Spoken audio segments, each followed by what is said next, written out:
2008 was an interesting year.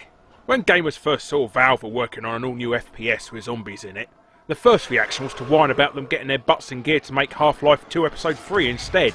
But when they got their hands on a copy, the world was blown away at how well it played. A true co-op game which rewarded actual team play. Marvellous. A year later, gamers are still wondering about the whereabouts of Half-Life 2 Episode 3.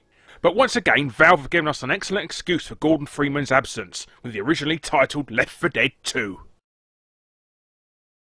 Set during the same timeline as the original Left 4 Dead, Left 4 Dead 2 sees you playing as 4 new protagonists in the southern United States. So you'll be battling through the likes of Savannah, Georgia and New Orleans, ridding the South of the living impaired. Let's say impair the people of America's access to fried chicken. Well, they're not really dead. They're going for the more modern Resident Evil / 28 Days Later kind of zombie, where they've been infected with a virus that makes them act like a zombie. Fast zombies. The worst kind. Aside from the location and characters, what else differs from the original, I hear you ask? Well, remember the fun we had fighting boomers, smokers, hunters, the witch and the tank? Well, they've gone and got themselves a few new mates in the guise of the Charger, who acts like a lighter, faster version of the tank, but just as deadly. The Spitter, who coughs up acid like phlegm at you, possibly because he's been hanging around the smoker for too long, and finally the Jockey, who'll jump on the back of his hapless enemy, taking over their minds, to drag them back towards a horde of zombies, or even worse, some of the traps the evil AI director has concocted. And speaking of which, you remember the hype about the AI director that would spawn weapons and enemies of varying difficulty depending on how well you were playing?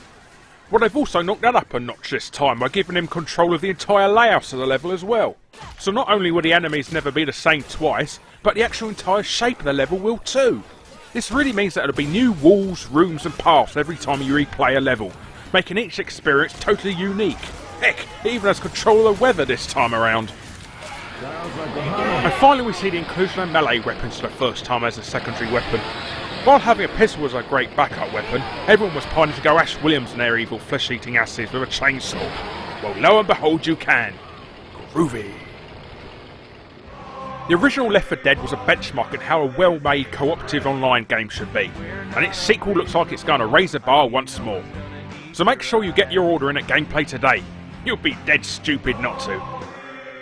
I'm sorry, I'm going back to these terrible puns again. We're at an impasse here. Maybe we could compromise.